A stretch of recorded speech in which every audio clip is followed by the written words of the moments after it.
예, 시청자 여러분 안녕하십니까. 어제에 이어서 전 국정원 차장이신 전옥현 선생님 나오셨습니다. 지금 이 한국당의 안보특위 위원장을 겸하고 있습니다.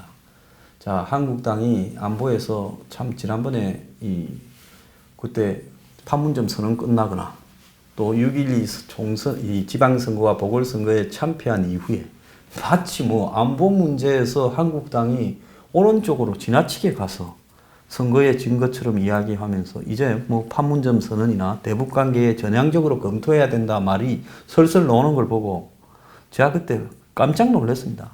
저렇게 기회주의적인 자들이 이렇게 보수 정당에 자리를 차지하고 앉아 있어야 되겠느냐. 그래서 제가 굉장히 비판을 했어요. 예. 예, 그래서 이제 그래도 차장님이 그 자리에 이제 앉아 계시니까 안심이 좀 됩니다. 예, 감사합니다. 예, 그 1부에 이어서 이제 2부에 좀 말씀을 드리면요. 지난주인가 제가 미국에 이 한국과 담당하는 중요한 역할을 했던 고위 공무원을 만났는데 그분이 이야기를 하는 게 거의 미국으로 하여금 포인트 오브 노 리턴, 그러니까 돌아오지 못하는 지점까지를 이렇게 몰아넣어서 임계점, 그 말을 표현을 한국말로 뭐로 하냐고 한참을 이야기하는, 제가 딱 보니까 임계점이에요. 예. 물방울이 떨어지다가 참다가 마지막 물방울이 딱 하면 이제 확 무너져 내리듯이 임계점으로 미국을 몰아넣고 있다. 그러면서 일부러 그냥 도발을 자꾸 하고 있다. 한국이 미국을 자극하고 도발하고. 지금 유럽에 가서 한국 대통령이라는 사람이 유럽의 대통령들이나 총리를 만나서 교황을 만나서 하는 이야기를 보면 미국이 주도하는 대북 제재에 우리는 가담 못하겠다. 너네들이 좀 나서가지고 항상 EU가 미국을 견제하는 자유 서방 세계의 역할을 하니까 좀 미국을 견제해주라. 지금 그 부탁을 하다가 마크롱한테 CVID를 그냥 이 한국 프랑스 정상 합의문에 마크롱이 넣어버렸지 않습니까? 망신을 당했다고 좀 보고 있습니다. 지금 저런 식으로 미국을 자극하는 부분이 지금 그게 한국 대통령으로서 좀 굉장히 좀 위험할 수 있지 않겠습니까? 저도 조금 이제 우려스러운 측면인데 아무리 어떤 성격의 회담이 됐든지 간에 가장 중요한 것은 특히 이제 북한 핵 문제하고는 아주 그 사상 유례 없는 안보 우려의 핵심을 지금 다루는 협상이잖아요. 그렇기 때문에 초심을 잃지 않아야 됩니다. 어떤 국민에서도. 그러면 대한민국이나 미국이나 국제사회의 초심은 뭐냐면은 이 북한 핵 문제를 다루는 데 있어서 제재의 수단, 압박의 수단, 이것이 굉장히 효력을 발생한다는 게 기본이에요. 기본 같은 인식에서 출발했어요. 예. 그렇기 때문에 이 인식의 출발점에서 이탈하면 핵 문제가 산으로 가는 거죠. 쉽게 얘기해서. 지금 말씀하신 대로. 그러니까 미국 그 전직 그 고위 공무원이 얘기한 것처럼 이렇게 나가면은 미국이 참는 데도 한계가 있다.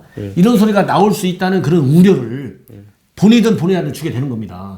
그러면 이제 불란서 같은 경우 유엔의 안보리 상임이사국이 이제 유럽 중에서는 이제 영국하고 불란서 둘이밖에 없죠. 이게 제일 중요한 나라들인데 이 나라들은 기본적으로 해외 파병이 있잖아요. 옛날에 우리 정부에서도 해외 파병, PKO 이런 거 나갈 때 다국적군 나갈 때 말이 많잖아요. 나가야 되냐 말아야 되냐.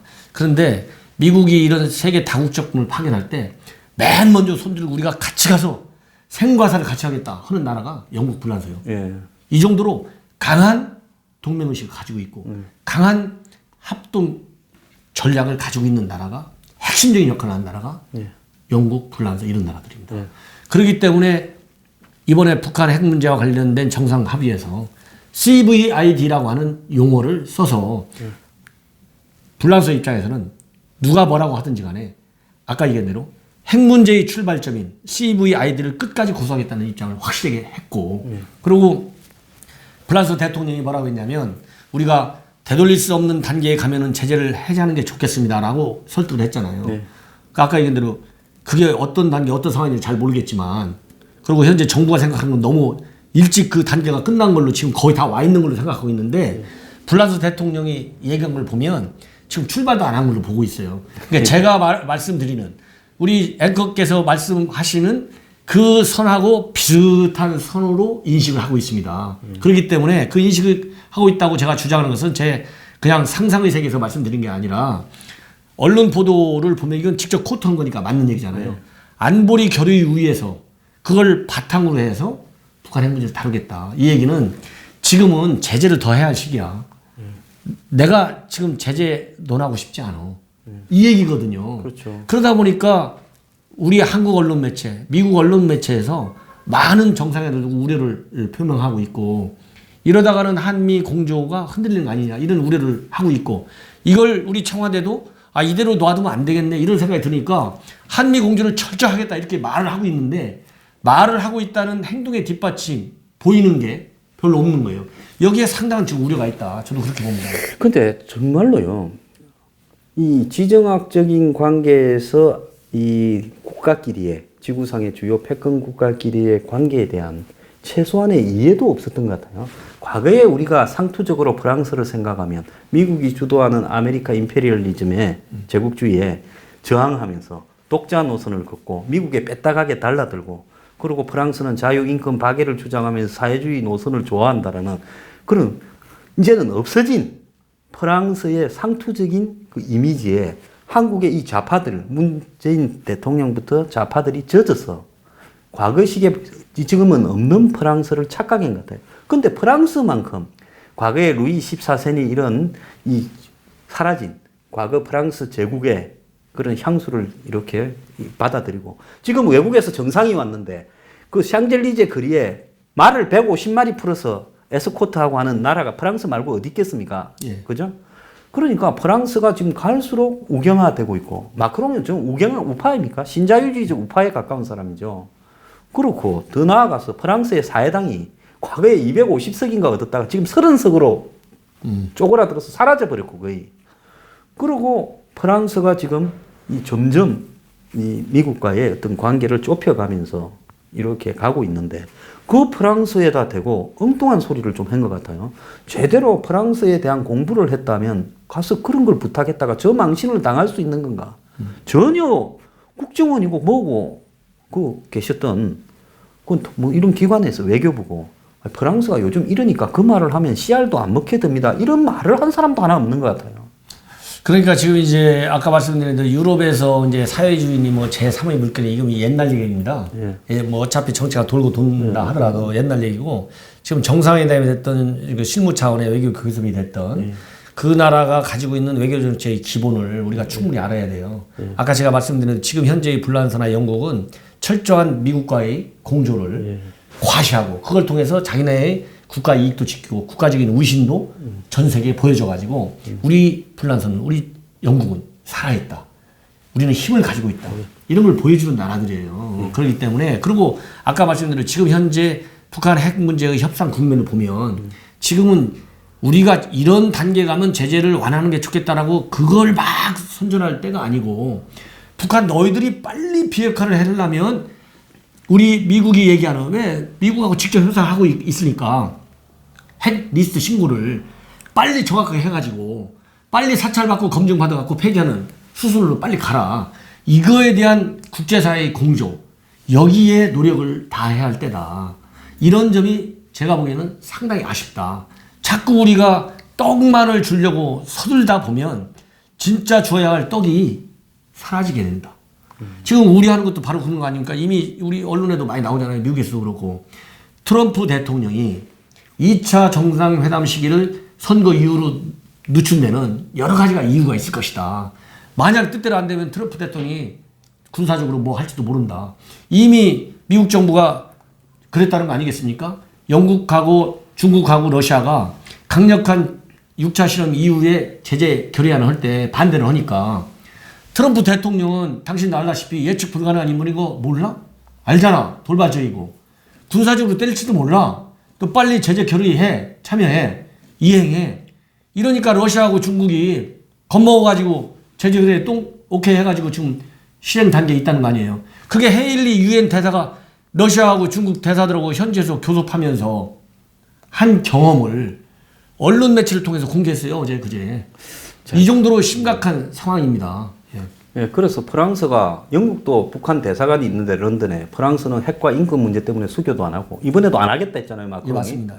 그런데 그런 프랑스를 전혀 잘못했어가고 또 이탈리아의 렌치 총리도 이탈리아가 지금 오성 운동이니 이 극우 파퓰리즘이 득세를 해가 거기에 합의된 사람이 총리하잖아요. 예. 그래서 이탈리아도 지금 극히 우경화되고 있다라는 부분에 대해서 또 제대로 짚지도 못하고 저러는 것 같아요.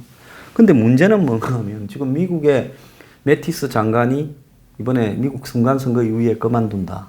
또 니키 헤일리도 빠지겠다 하니까 아마 문 정권이 지금 크게 착각을 해가지고 강경파 둘이가 유엔하고 국방부에서 빠지면 우리가 이제 이 선거 결과 저것도 계산을 해볼 거 아닙니까? 트럼프가 이 하원에서는 질 것 같다. 그러면 선거는 진 거다.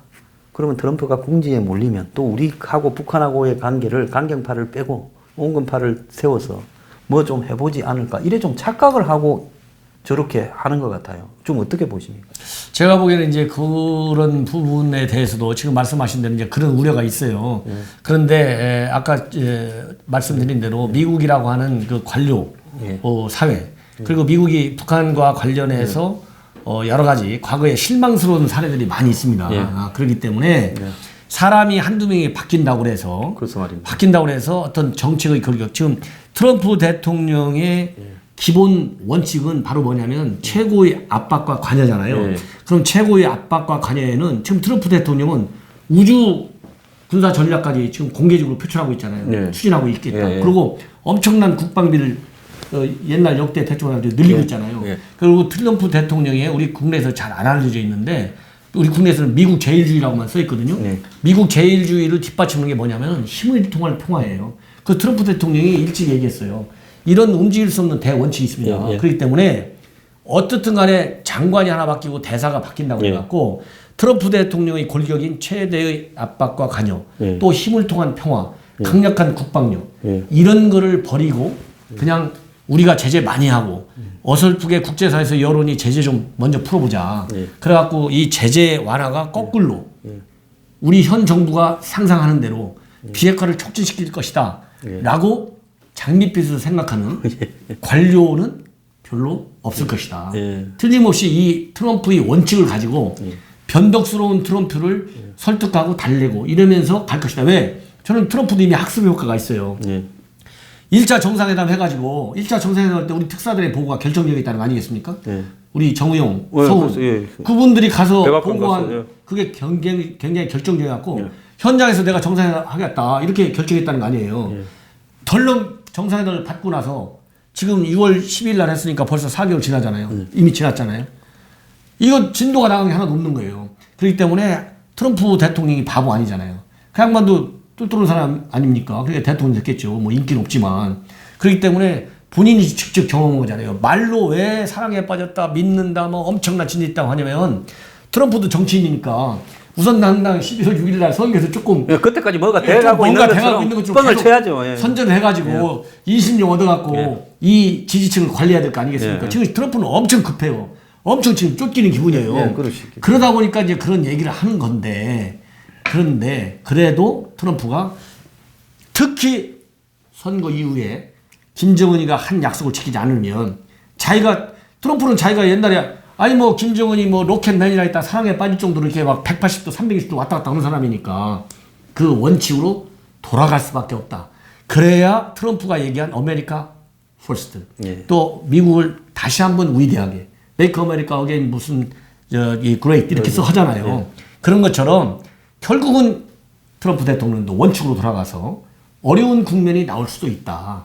이런 거에 대비해서라도 우리가 한국 정부가 비핵화의 진전과 관계없이 비록 먼 장래일 아니면 혼자 판단한다 하더라도 지나치게 제재 완화와 종전선언을 앞세워서 마치 북한의 입장을 두둔하는 것처럼 오해를 받는다 이렇게 억울하게 생각하는 국면이 안 오기를 저는 바라는 거죠. 그래서 트럼프가 지금 오늘 또 충격적인 수를 하나 나왔어요.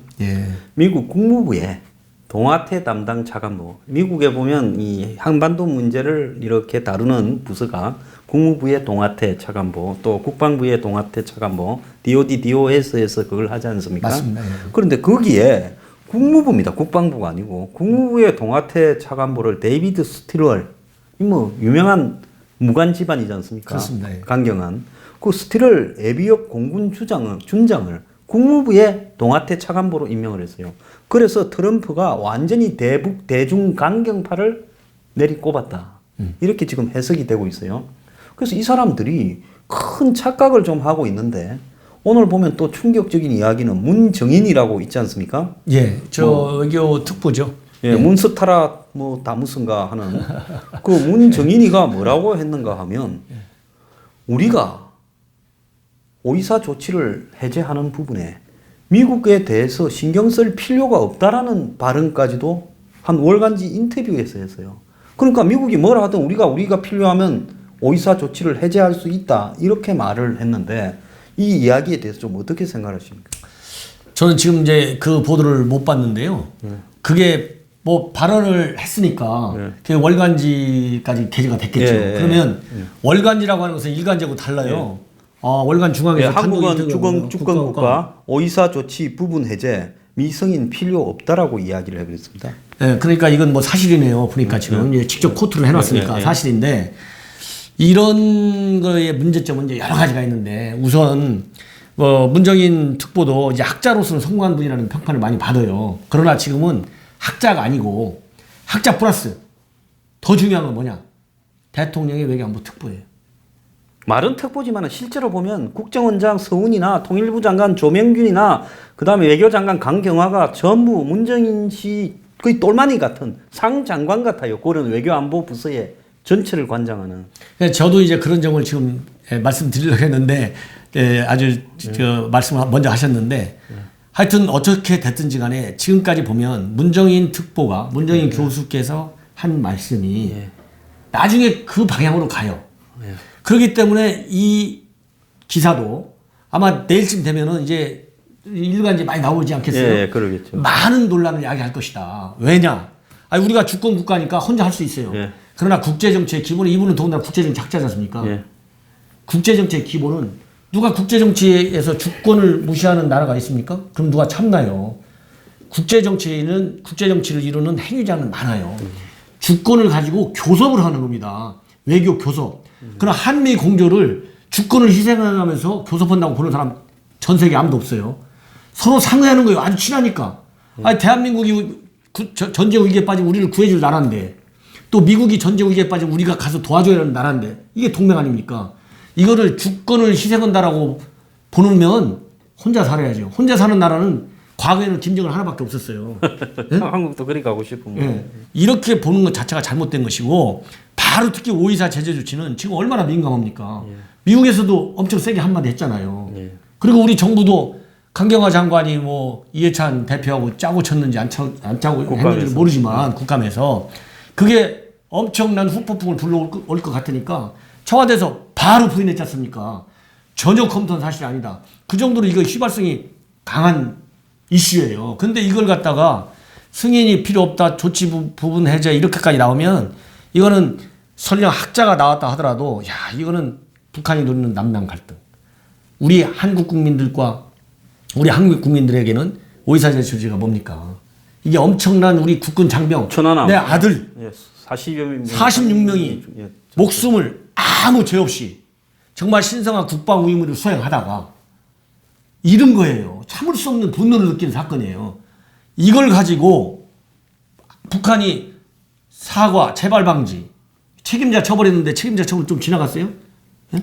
그 책임자가 처벌 안 되고 지난번에 김영철이가 서울 왔기 때문에 끝까지 반대하는 집회가 대대적으로 열렸고 그러나 김명철 부장이 어떻게 해서든지 와야 되기 때문에 우리 정부가 군사 작전하듯이 해가지고 군사 도로 이용해서 빼내는 거 아니겠습니까? 그 정도로 엄청난 분노를 일으킨 걸 본인도 한국에 사는데 왜 모르겠어요? 근데 이렇게 단정적으로 얘기했다. 이건 말하자면 아까 말씀하신 대로 북한의 비핵화 문제, 제재 완화 문제, 종전선언 문제 이런 민감한 문제 또 철도 도로 여러 가지 문제를 두고 우리 국내에서도 많은 논쟁이 이루어지고 있고 특히 한미 간에서 미국 내 전문가들도 우려하는 목소리가 굉장히 커지고 있고 미국 정부도 우려해가지고 얼마 전에 우리 해리스 여기 미국 대사도 한 목소리 내자고 그랬잖아요. 그럼 한 목소리 내자라고 얘기는 그럼 미국은 주권이 없나요? 미국이 주권이 없습니까? 동맹국이기 때문에 한 목소리 내자는 거예요. 핵을 해결해야 되기 때문에.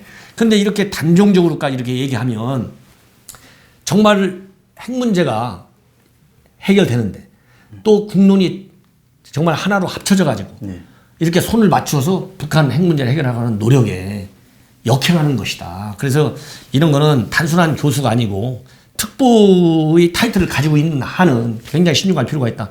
얼마 전에 신문 보니까 저는 그 뉴스는 봤어요. 문정인 특보가 이번에 평양에 같이 간 대기업 재벌들한테 전부 50명한테 조찬인지 하여튼 뭐 식사를 한번 하자 이렇게 했다고 그래요. 하자고. 그것도 과거에도 또 그렇게 했다 그러는데 과거와 지금은 다르다. 상황 논리가 왜? 첫 번째, 과거에는 북한이 핵무기 개발 초기 단계에 있었어요. 이렇게 핵 완성국가 아니었습니다. 1차 정상회담 오고 2차 정상할 때까지는. 지금 핵실험 6번이나 해서 끝난 거 아니에요. 지금 핵무기를 다 가지고 있는 거. 이런 상황인 거고 이번에는 국제 제재가 옛날에는 국제제재 이렇게 엄하게 없었잖아요. 지금 국제제재가 여러 개가 있고 또 양자제재가 수십 개 많아요. 다 나라마다. 이런 엄중한 상황이고 특히 경제제재가 핵심이에요. 근데 대기업 재벌들을 단순하게 친목 모임으로 초대를 했다 하더라도 초대한 사람은 나는 정말 친목으로 초대했다 하더라도 왜냐하면 초대한 사람이 갑이잖아요.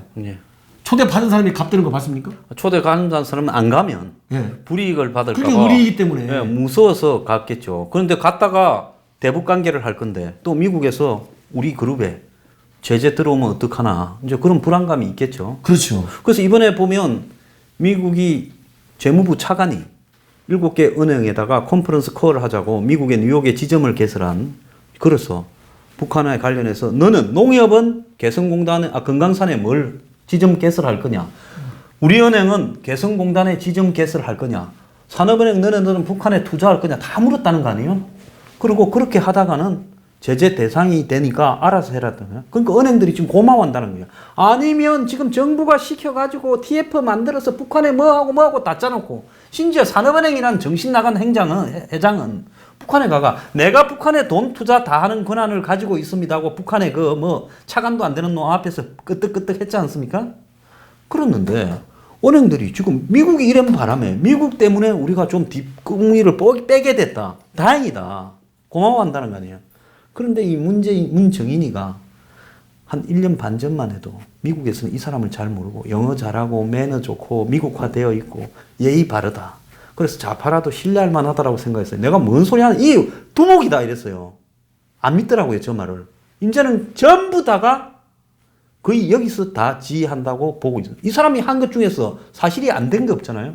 어제 청와대가 조선중앙이 자꾸 왜곡 보도한다고 지적하면서 대북 문제에서 뭘 근거로 들었냐면 개성공단 연락사무소에 미국이 파열음을 낸다. 난리가 난다. 개설했다고는 했는데 우리가 개설할 때 미국이 그냥 있었지 않느냐. 그게 그냥 있은 겁니까?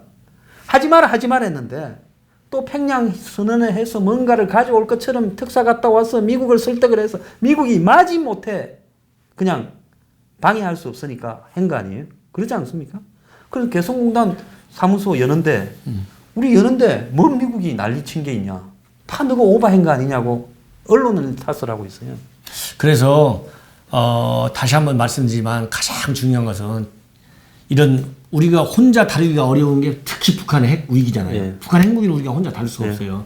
왜? 우리는 미국 핵을 가지고 미국 핵이 아니고서는 북한 핵 문제를 우리가 북한이 공격했을 때 대응할 수 있는 수단이었거든요. 그 정도로 엄청나게 중요한 이슈입니다. 이러한 이슈 앞에서는 한 말, 그러니까 정부 고위 당국자들 누가 듣든 간에 말 하나도 조심해야 된다. 여기도 마찬가지죠. 우리 문득보의 경우도 아무리 학자로서는 훌륭하고 지식이 많고 한다 하더라도 아까 말씀드린 대로 특보라고 하는 타이틀을 가지고 있는 똑같은 일에도 타이밍이 굉장히 중요해요. 더군다나 이게 한 달 전쯤에 얘기한 거가 이번 달 후에 나왔다는 거 아니겠습니까? 그렇다고 본다면 벌써 한 달 전부터 이거를 구상했다는 얘기인데 그러면은 엄청난 논란을 야기할 휘발성이 큰 이슈다. 그래서 아까 얘기한 대로 재벌 기업인들과 식사를 한다 하더라도 조용하게 뭐 한 서너 명이서 본래 친분이 있던 기업인들하고 몇 명이 조용히 밥 먹고 이러는 거야. 뭐 자유대한민국에서 무슨 문제가 있겠어요. 그러나 이거를 그룹화 시켜가지고 밥을 먹자 만나서 차를 마신다 하면 본의 아니게 본인은 순수하게 정말 우리 우정과 친분을 관리하려고 했다 손 치더라도 공직 타이틀을 달고 있기 때문에 많은 분들이 엄청난 부담도 느끼고 엄청난 정책적인 혼선을 초래할 가능성이 많다. 이런 점에서 굉장히 신중하게 이렇게 하는 게 좋지 않을까 이런 아쉬움이 좀 듭니다. 그때 이제 작년으로 돌아가서 2월 말에 문재인이 처음으로 미국 정상회담을 하러 가기 전에 그때 사드 배치 문제를 가지고 트럼프 대통령이 자신의 그 FBI 국장 청문회 중계가 되고 있는 마당에도 국방장관을 불러서 한국의 사드 저거 왜 저런 식으로 처리하고 있냐 난리가 났다고 한번 했지 않습니까? 예. 그러고 난 다음에 이제 자신은 미국에 가서 또 어떻게 잘 무마해서 사드도 곧 올려놓겠다 하고 뭐 이래서 이렇게 넘겼지만은 그 제가 그때도 미리 이야기했어요. FTA 문제 걸고 놓을 거랬는데 FTA 딱 걸고 나가 지금 이번에 추석 때 가서 해결하고 왔잖아요. 미국 예. 원하는 대로 해주고. 근데 지금 보면 미국이 세컨더리 보이콧을 사실상 경고를 했고 최근에 미국의 모든 대북 제재 리스트에 세컨더리 보이콧이란 말을 막 40개나 넣었다는 거 아니에요? 예. 거기에다가 오늘 또 보면 뭐 한국을 6개 환율 대상 관리 대상국으로 해놨어요. 예. 근데 옛날에 그냥 환율 관리 대상국으로 일본하고 중국하고 해놓는 거는 그냥 그럴 수 있다 했지만은 이제는 이게 무게감이 완전히 다르게 느껴지더라고요. 자, 미국이 이렇게 한국이 애를 먹이면 미국은 한국과의 군사적인 문제는 한번 해버리고 나면 수습이 안 되지 않습니까? 그렇습니다. 그러니까 경제적인 문제에서 미국이 한국을 환율 조작국으로 지정한다든가 세컨더리 보이콧을 이렇게 한국 은행 하나를 걸어버린다든가 일이 되면 어떤 일이 벌어지겠습니까? 그렇게 뭐 할 수 없다고 보십니까? 그러니까 제가 보기에는 이제 그 세컨드리 보이콧 그 리스크, 그 위험 이거를 갖다가 그 대상 기관 466개에다가 다 걸었다는 거 아니겠어요? 예, 그만큼 미국은 굉장히 엄중하게 보고 있는 겁니다. 그리고 군사적으로는 일정 부분에 대해서 한미하고 조율도 덜어댔고 또 조율이 제대로 안 되다 보니까 미국에서 오해도 하게 되고 그래서 폼페이오 장관이 강경화 장관한테 엄청 화를 내는 거 아니겠어요? 그건 뭐 우리 저 외교부 문서를 통해서 확인됐지 않습니까? 다 이건 사실인 거예요, 사실. 사실이고 그 정도로 이제 한미 관계가 조금 어려운 부분들이 자꾸 이렇게 부각이 돼요. 이러다 보니까 지금 말씀하신 대로 이제 환율 관리 대상으로 이게 묶은 것도 또 오해를 하게 되고 또 걱정을 하게 됩니다.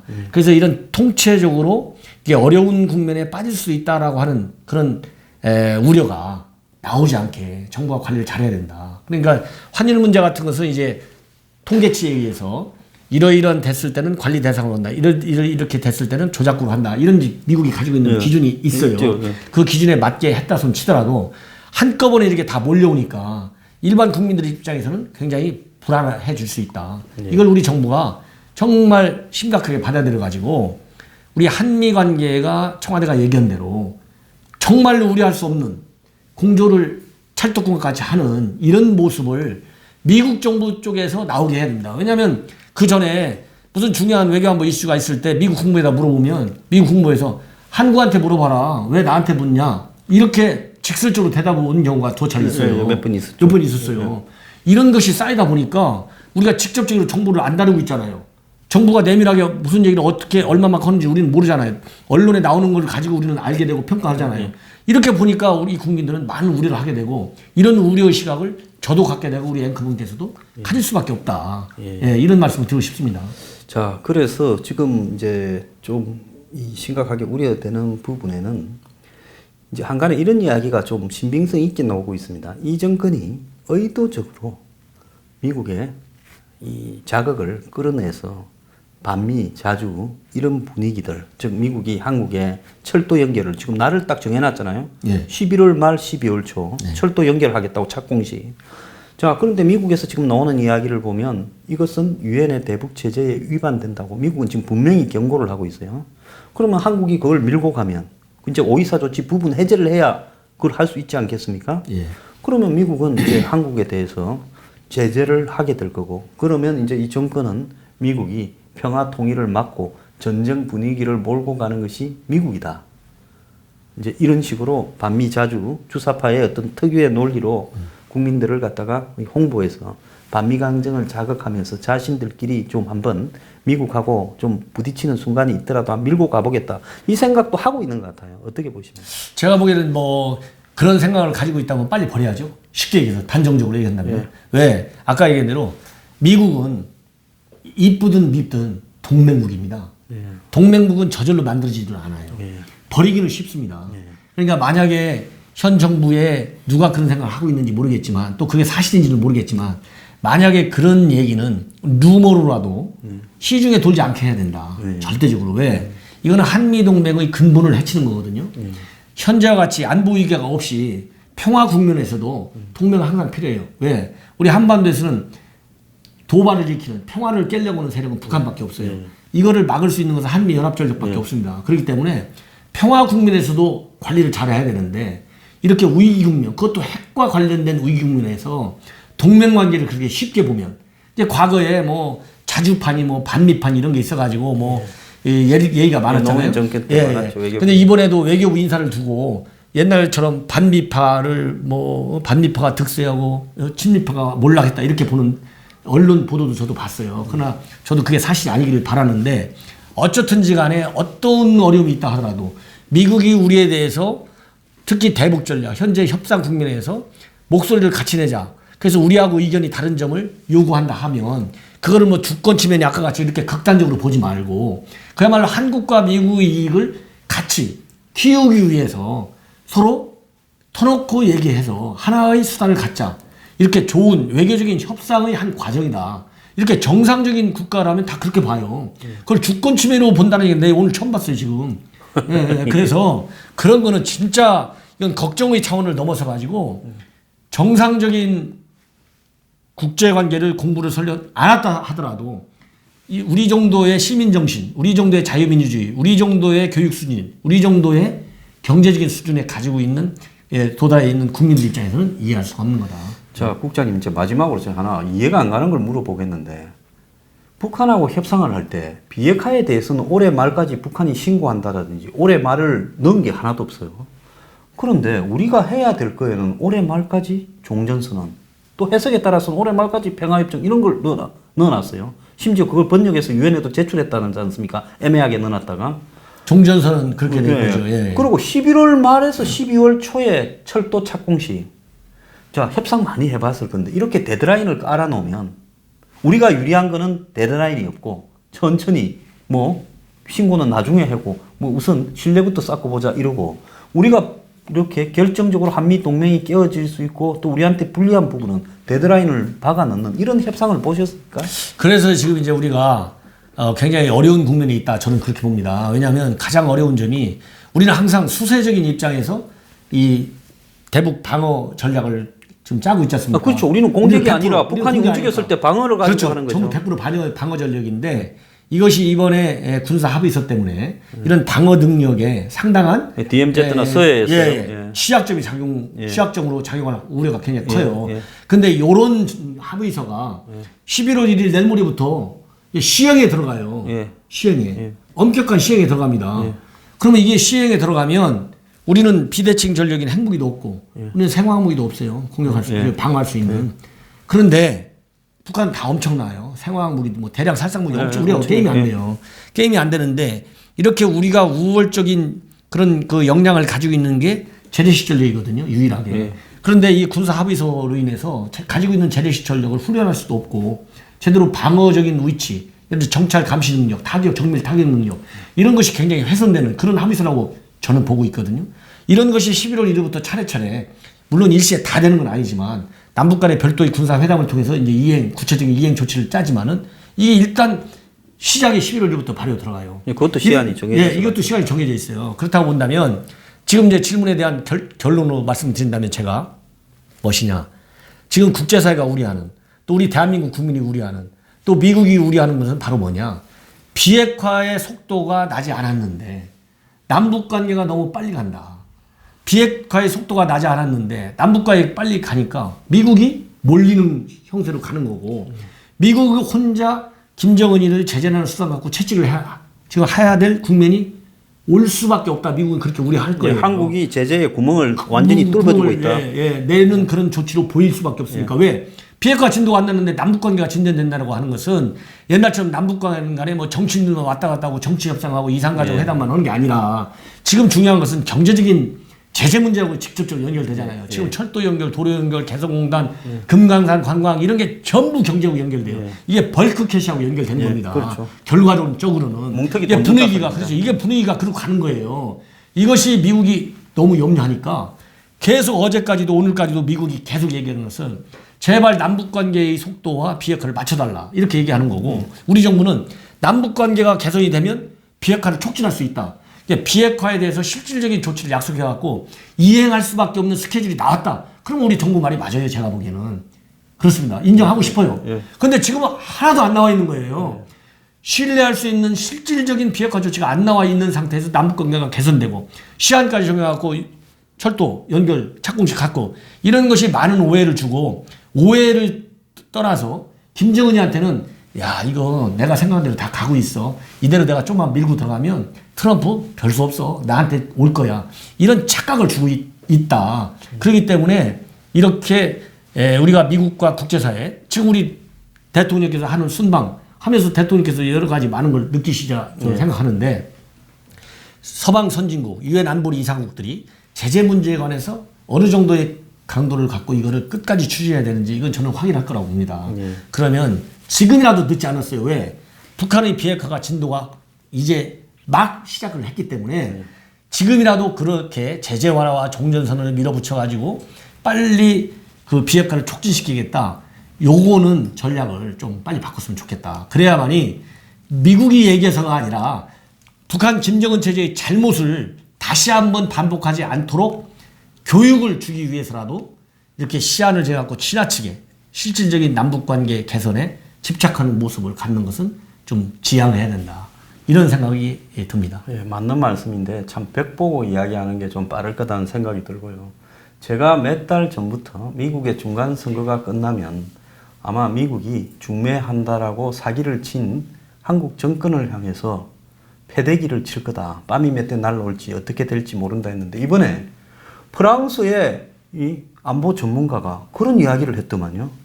한국이 지금 이렇게 미국과 북한 사이를 중재했던 부분이 미국이 중간 선거가 끝나면 한국 이 정권의 문재인 대통령에게 어떤 진짜 이런 개고생으로 날라올지 모른다고 똑같은 소리를 했더라고요. 한 번도 본 적도 없는 프랑스 사람이요. 그래서 제가 볼 때 매우 어려운 국면을 자초해 가고 있고 아마 중간 선거가 끝나고 나면 미국이 한국에 대해서 그냥 안 있을 것 같다라는 저는 이런 걸 느끼는데요. 진짜 마지막으로 이 한국당은 지금 무슨 박근혜에 대한 끝장 토론 그것도 필요하죠. 근데 그거는 지금 시점에 좀 미루고 지금 연말까지의 경각에 달해 있는 안보 위기에 대해서 한국당이 좀 이 비장한 결심을 하고 전부 밥을 한 달을 굽든지 뭐 좀 성부수를 던져야지. 저 국회에 가서 국감한다고 앉아가지고 저렇게 물어보는 게 도대체 무슨 의미가 있겠느냐. 안보위원장으로서 좀 어떻게 생각하십니까? 그러니까 지금 아까 말씀하신 대로 여러 가지 이제 비핵화의 실질적인 조치 이런 것이 현재로서는 이제 눈에 잘 안 보이거든요. 그렇기 때문에 우리 당에서도 과연 북한이 의도하는 비핵화의 개념서부터 시작해가지고 종합적인 전략이 뭔지 이런 거를 지금 많이 연구하고 있습니다. 그래서 우리 국민들한테 연구만 하다가 뭐 다 상황 끝나버리고 나면 버스 지나간 뒤 따라갈 겁니까? 어떻게? 아니 글쎄 그러기 때문에 왜냐하면 우리 한국당이 얘기를 하다 보면 얘기를 하면 무슨 얘기를 하면 아 한국당은 평화를 거부하는 정당, 평화를 싫어하고 전쟁을 선호하는 정당 이렇게 나오고 있어요 지금. 그렇기 때문에 큰 틀에서의 지지율이 10몇 프로 뭐 기껏해야 20%도 안 되는 당에서 아니 지금 이렇게 이래도 그 말하고 저래도 그 말할 그런 대외적인 부분을 신경을 쓰면서 그것도 또 이렇게 해서 합리적으로 보이려고 노력하는 이런 노력이 좀 이렇게 무망한 생각을 하고 있다고 안 봅니까? 오히려 확실하게 안보의식을 이렇게 보여서 30%든 40%든 집토끼부터 확실하게 다져서 안보를 지키는 정당으로 해야 될 때다. 그러니까 이제 우리 한국당의 정체성은 특히 우리 한국의 어떤 지정학적인 위치 또 한국당의 역사적인 특성 이런 거를 볼 때 정체성의 핵심은 안보 문제입니다. 그렇기 때문에 어떤 어려움이 있더라도 특히 지금 이제 핵을 없애는 협상이 지금 들어가고 있지 않습니까? 그래서 지금 여러 가지 정부 정책 이 비판을 많이 받고 있잖아요. 이것은 당리 당략을 떠나서 제대로 된 핵 협상이 될 수 있도록 우리 당에서도 많은 전문가들과도 접촉하고 있고 많은 지금 연구를 하고 있습니다. 그래서 우리 국민들이 실망하지 않게 우리 집도끼들이 기대하는 수준으로 갈 수 있게 저도 미력하지만 많은 노력을 할 것이고 국민들한테 선보이는 기회가 있을 겁니다. 예, 제가 빨리 만들겠습니다. 예, 빨리 만들어서 그런 날이 좀 왔으면 좋겠습니다. 예, 답답해서 드린 말씀입니다. 믿겠습니다. 오늘 감사합니다. 출연해 주셔서. 감사합니다.